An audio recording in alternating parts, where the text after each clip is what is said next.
안녕하세요. 오늘 말씀은 시편 73편 1절에서 16절까지의 말씀입니다. 오늘 우리가 함께 읽은 시의 시편의 기자는 괴로워하고 있습니다. 고통스러워하고 있습니다. 무엇 때문에 괴로워하고 고통스러워하는 걸까요? 아마 우리가 이 하나님의 말씀을 살피게 되어지면 이 시인이 당하고 있는 고통에 우리도 쉽게 공감할 수 있으실 겁니다. 시인이 보고 있는 어떤 종류의 사람이 있습니다. 이 사람은 어떤 사람인가 하면 몸은 건강합니다. 보통 사람들이 당하는 보통의 고난, 재앙 이런 것들이 늘 있기 마련인데 이 사람에게는 이런 고난과 재앙도 비껴가는 것 같습니다.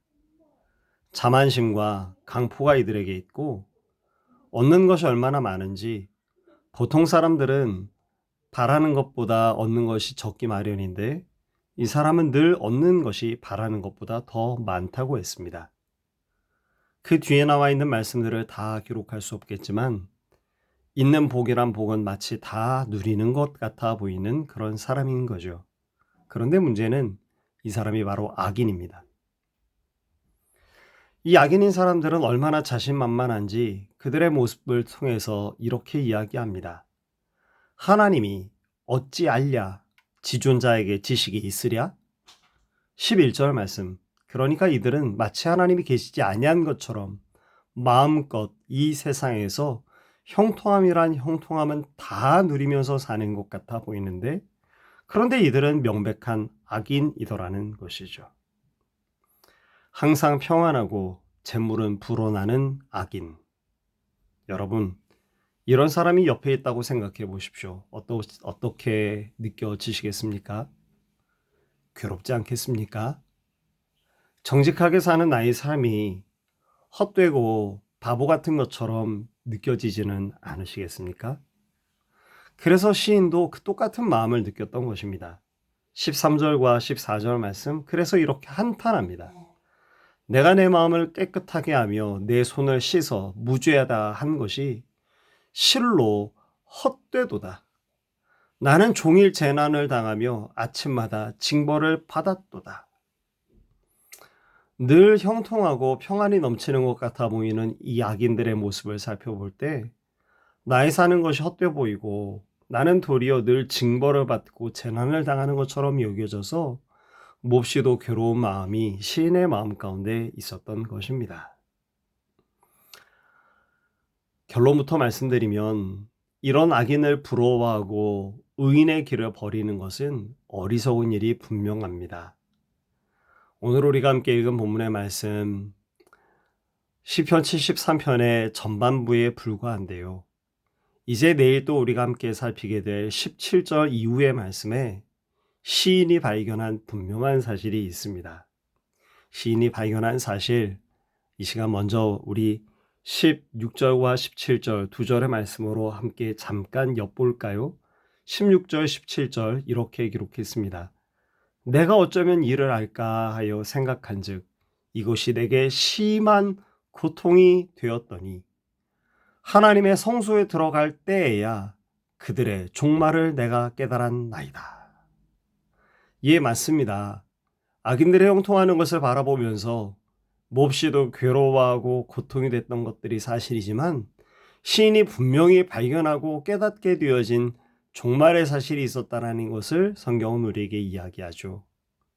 그 종말에 관해서는 내일 우리가 살펴보도록 하고 오늘 우리는 두 가지 정도쯤의 말씀으로 오늘 본문의 말씀 가운데 교훈을 받기를 원합니다.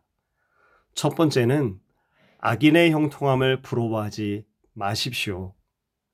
왜냐하면 악인의 형통함은 복이 아닙니다. 악인의 형통함은 하나님의 저주입니다.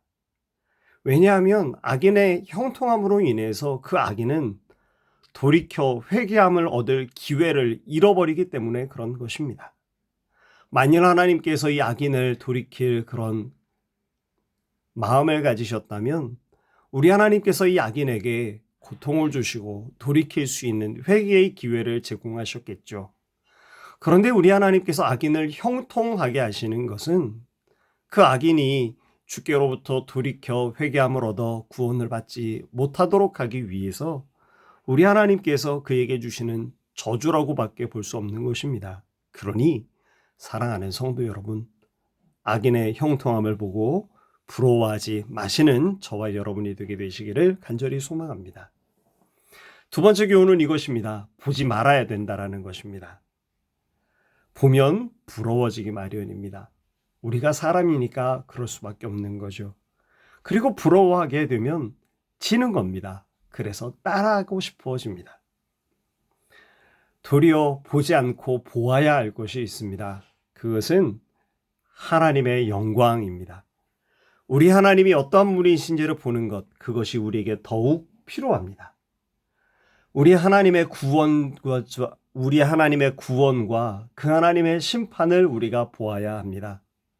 우리가 보지 못하는 것을 볼 수 있는 믿음의 눈으로 오늘 우리 눈에 보여지지 아니하는 바로 그것을 더욱 보아야 합니다. 사도 바울이 고린도 후서 4장 17절과 18절 말씀 가운데 이렇게 우리에게 들려주었습니다.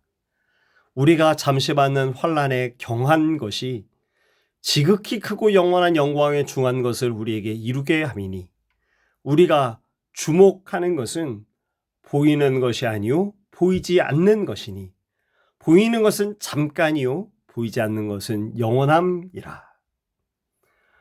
이 귀한 하루를 살아갈 때에 저와 여러분이 악인의 형통함을 부러워하지 않고 도리어 악인을 위하여 우리가 기도해주고 그리고 우리가 보지 말아야 할 것에 우리의 시선을 뺏기지 않고 마땅히 우리가 보아야 할 참되고 영원하신 우리 하나님을 바라보는 가운데 믿음으로 세상을 이기는 저와 여러분 우리가 되게 되시기를 간절히 소망합니다.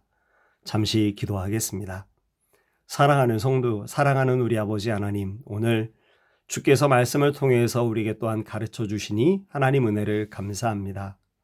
우리가 악인의 형통함을 바라보게 되어질 때에 우리의 마음이 괴로울 수 있습니다. 그러나 그때 우리를 깨우쳐 주시고 우리의 눈을 주님께서 바로잡아 주셔서 오늘 우리가 주님을 바라보고 도리어 악인의 형통함을 바라보고 그들을 위해서 기도해 줄 수 있는, 그리고 오늘 우리가 보아야 할 것을 보고 보지 말아야 할 것에 시선을 두지 아니하는, 그래서 넉넉히 이 세상을 이기는 하나님의 사람들 우리가 될 수 있도록 주님 은혜 덧입히시고 함께하여 주시옵소서.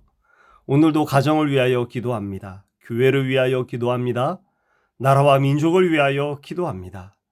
우리 가운데 있는 고통당하는 이들을 위해서, 또 여러 질병으로 신음하는 이들을 위해서 우리 아버지 하나님 우리가 기도하오니 우리의 기도들을 들으시고 응답하여 주시며 오직 주의 뜻대로 우리의 발걸음을 인도하여 주시옵소서.